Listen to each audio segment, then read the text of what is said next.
am a practicing attorney and I do immigration litigation. That's my field. I try cases, and I have a lot of experience in that field. So I relied on my knowledge of the subject to be able to construct the story in such a way that it would fit. You're watching the Spotlight Network, starring Hollywood's newsman, Logan Crawford. They now believe a single member. He works with TV and film legends. And now, Logan's shining the spotlight on the world's top emerging authors and creators. International were abducted. This is Spotlight with Logan Crawford, streaming on Roku, Apple TV, and Amazon Fire TV. I'm Logan Crawford, and right now on Spotlight, we're diving into a wonderful book. It's called Fate Has Its Favorites, and it's written by a terrific author. His name is Eralides Cabrera. This thought-provoking novel asks whether fate is a man-made illusion or an undeniable force shaping our lives. Through the passionate and complex story of Carlos and Yasmin, the author challenges readers to reconsider love, destiny, and the mysterious forces that guide us. We're delighted to have this very talented author join us here today on Spotlight, and we ask viewers like you to support authors like him by subscribing to our channel and by purchasing his amazing book. The links are below this interview. Eric, thank you so much for joining me here today. Sure, thank you. It's good to have you on the show. How do you personally define fate? Is it an illusion or a reality? What are your thoughts? Well, that's the question. I think it's most people would tend to think that it's a man-made concept.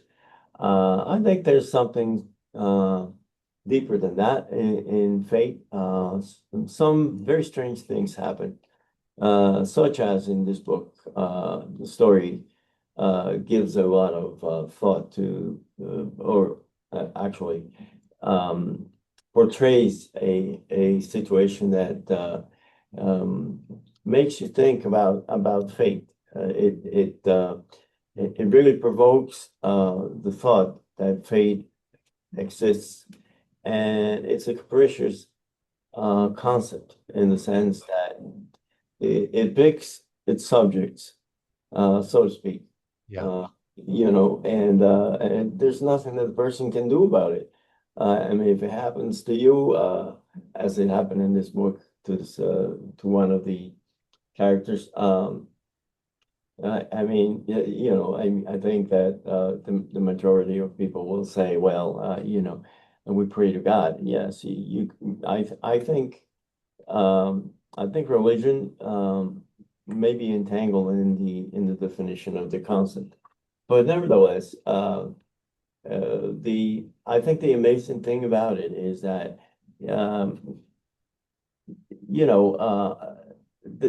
it's undeniable that some people just have a lot of bad luck, you can call it.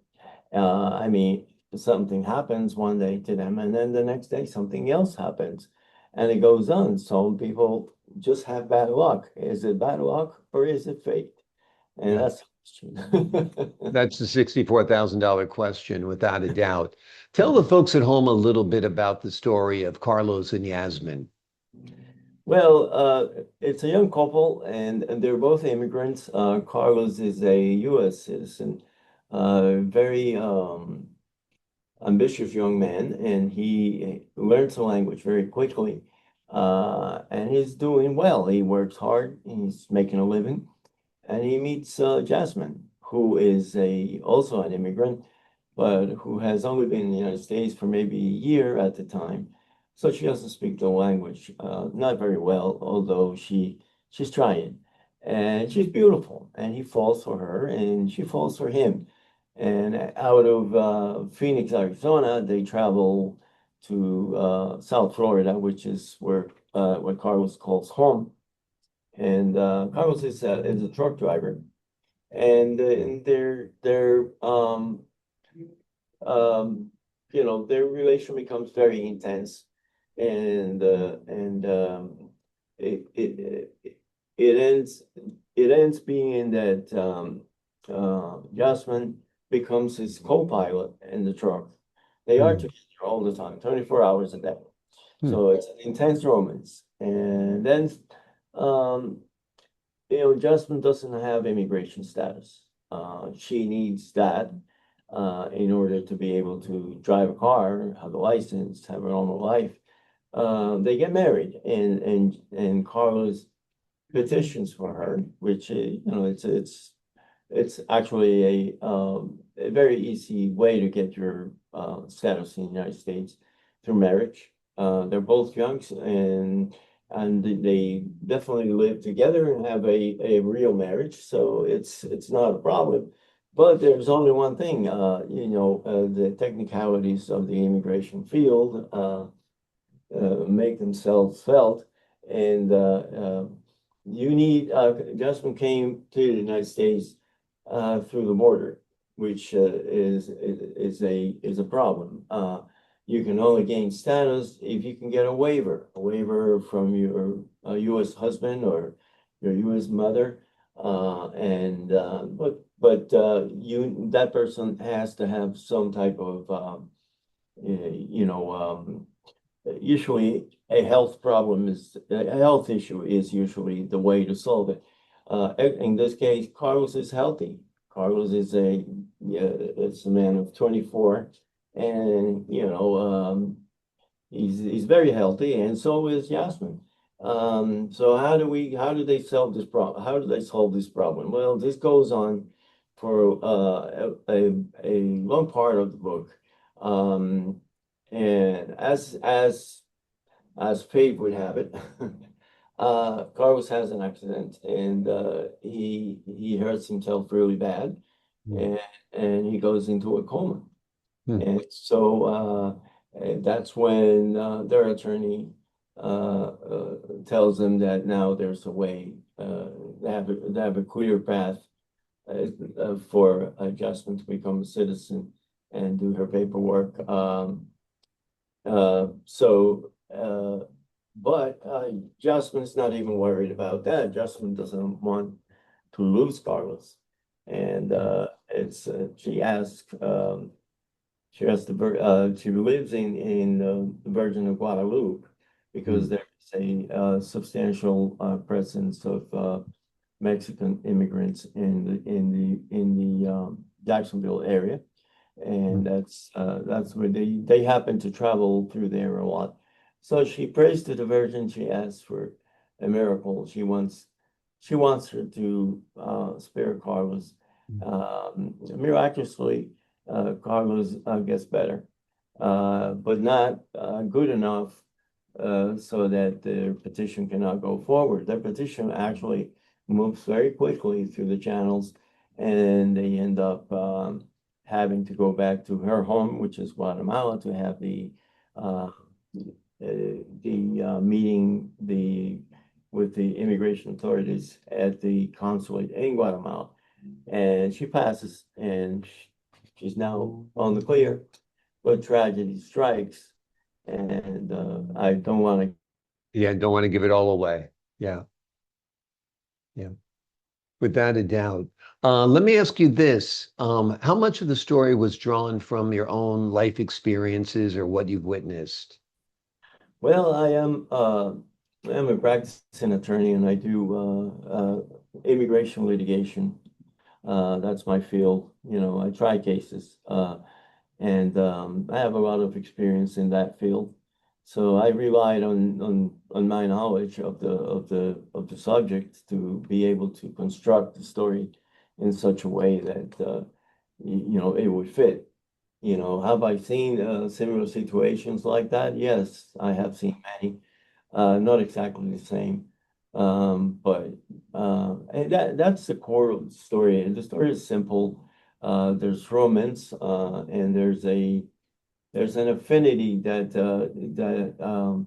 just when Jasmine comes into his life, she doesn't know it, but there is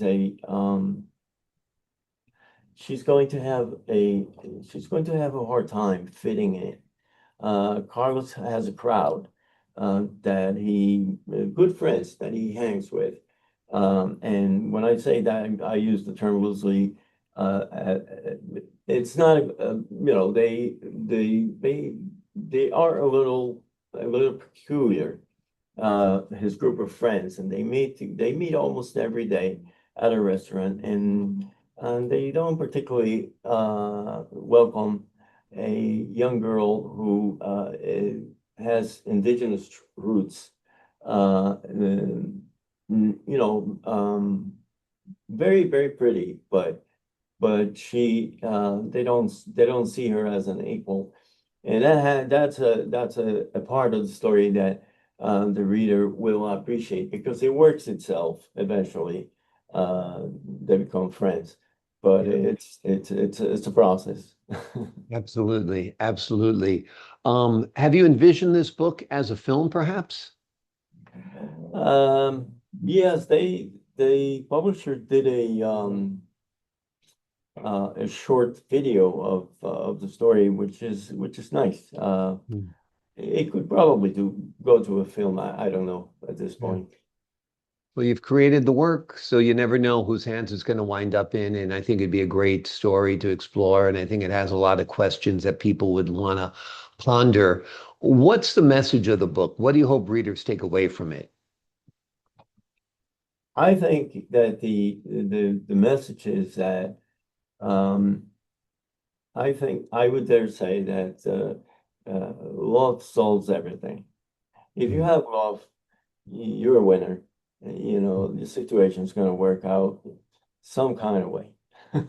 Yeah, exactly.